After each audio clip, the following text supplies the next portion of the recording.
तो बेंगलुरु में हुई भगदड़ और उसके बाद मौत के बाद अब बड़ा एक्शन यहां पर लिया गया है। जो पुलिस कमिश्नर हैं उनको यहां पर सस्पेंड कर दिया गया है। कर्नाटक सरकार का यह एक्शन है। सीएम सिद्धारमैया ने पुलिस अधिकारियों पर बड़ा एक्शन लिया। बेंगलुरु पुलिस कमिश्नर सहित कई पुलिस अधिकारी सस्पेंड कर दिए गए हैं। इसमें ACP Cubbon Park, DCP central zone, additional commissioner west zone, Bengaluru city के police commissioner, station house master और कब्बन पार्क थाना प्रभारी शामिल है। तो एक बड़ी कार्रवाई यहां पर की गई है। हम जानते हैं कि किस तरह से बेंगलुरु में जश्न का जो माहौल था वो पूरी तरह से मातम में बदल गया था, क्योंकि भीड़ को काबू में नहीं कर पाया प्रशासन।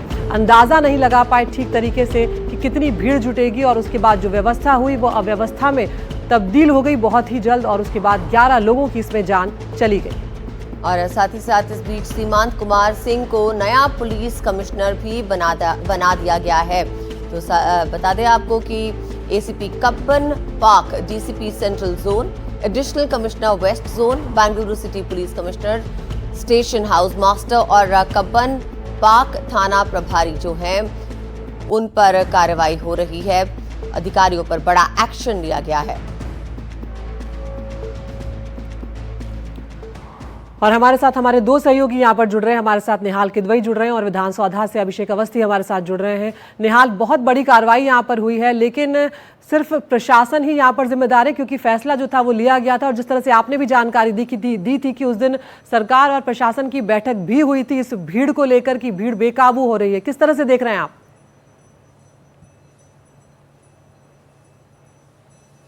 देखिए, सीधे तौर पर ये दोषारोपण की कोशिश है सरकार की तरफ से, इसके अलावा कुछ भी नहीं है। पुलिस कमिश्नर और पुलिस टीम ने बिल्कुल साफ कर दिया था कि इतने शॉर्ट नोटिस पे इतना बड़ा आयोजन नहीं किया जा सकता है, क्योंकि अगर ऐसा किया जाएगा तो कोई बहुत बड़ा हादसा हो सकता है।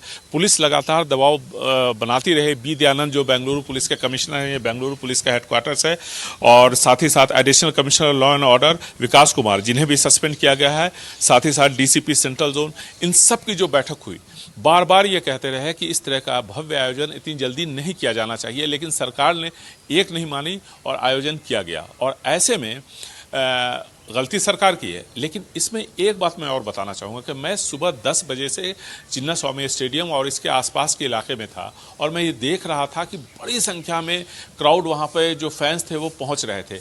ऐसे में पुलिस का जिस तरह की तैनाती होनी चाहिए थी वो नहीं थी।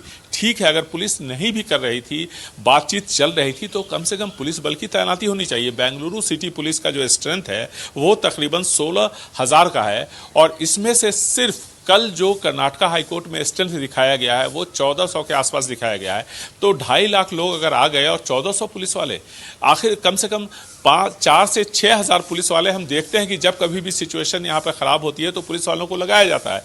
इतने पुलिसकर्मी तो कम से कम होने चाहिए। इसके अलावा सेंट्रल फोर्सेज हैं, आप रैपिड एक्शन फोर्स है, सीआरपीएफ की बटालियन है, यहाँ पे उन सबको लगाना चाहिए। होम गार्ड, सिविल डिफेंस, कुछ भी हमें नहीं दिख रहा था। जब स्टैम्पीड हो गया, भगदड़ हो गई, और इसके बाद ही ये सब एजेंसीज यहाँ पर दिखी, तो निश्चित तौर पर पुलिस की जो खामियां हैं कि निहाल, क्या इसका कारण ये भी हो सकता है कि बहुत लास्ट मिनट डिसीजन था और ये समय बहुत कम था जिसके चलते ये हादसा हो गया, और ये पुलिस का डिप्लॉयमेंट जो है पूरी तरह से नहीं हो पाया?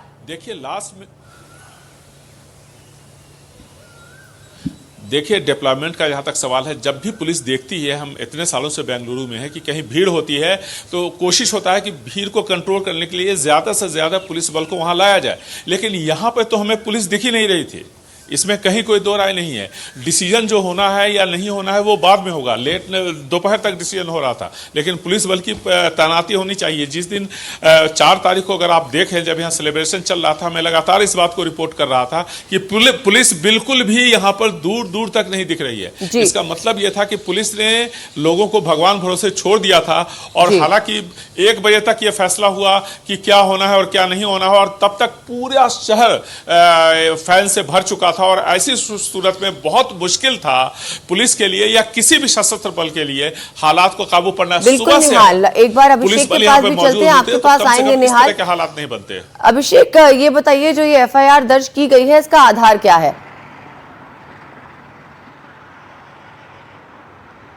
जी देखिए, जिस तरीके से पुलिस महकमे पर तो आंच आई है, लेकिन कल एक तरीके से चीफ मिनिस्टर ने और एक चीज़ साफ कर दी कि जो इसमें इन्वॉल्व है, खास करके जो आरसीबी टीम का मैनेजमेंट हो या फिर जो इवेंट मैनेजमेंट कंपनी हो जिसने ये पूरा चीज़ ऑर्गेनाइज़ किया था और वो कम्प्लीटली फेलियर रहा, और इन सभी के खिलाफ भी एफआईआर दर्ज की गई है और इनके अधिकारी को अरेस्ट करने की भी बोल दिया गया है। खास करके जो कर्नाटका स्टेट क्रिकेट एसोसिएशन है, उनकी क्या जिम्मेदारी थी, मतलब इन तीनों की जवाबदेही तय की जाएगी और उसमें जो जिम्मेदार है उसको अरेस्ट तक किया जाएगा।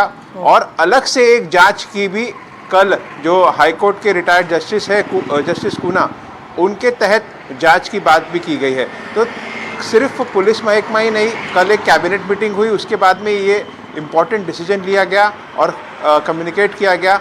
तो कहीं ना कहीं अब जवाबदेही तय की जा रही है, लेकिन अफसरों पर आरसीबी है या दूसरे मैनेजमेंट है, इनके ऊपर तो जवाबदेही बनती है, लेकिन सरकार को भी अपने ऊपर जवाबदेही लेनी पड़ेगी कि आखिरकार जब प्रशासन कह रहा था कि इतना बड़ा आयोजन नहीं करना चाहिए, तो क्यों उन पर प्रेशर बनाया गया, क्यों हरी झंडी दिखाई गई, और आखिरकार जो क्राउड मिसमैनेज हुआ और 11 लोग जो मर गए, उसका जिम्मेदार कौन है? क्योंकि ये सवाल अभी भी बना हुआ है, क्योंकि जिम्मेदारी जो मौखिक तौर पे सरकार ले रही है, लेकिन जब कार्रवाई की जा रही है तो अफसरों पे कार्रवाई हो रही है और टीम मैनेजमेंट कहे, कर्नाटका स्टेट क्रिकेट एसोसिएशन कहे, इन सब पर कार्रवाई की जा रही है। बिल्कुल, जवाबदेही ये भी एक बात बताना जरूरी है, तो सरकार को भी कटघरे में खड़ा करना पड़ेगा। और जिस तरह से निहाल ने बातचीत की थी, मेरा ख्याल है प्रियांक खरगे के अलावा शायद कोई भी नहीं था जिन्होंने ये माना था कि सरकार की भी जिम्मेदारी यहाँ पर बनती है। फिलहाल बहुत बहुत शुक्रिया आप दोनों का।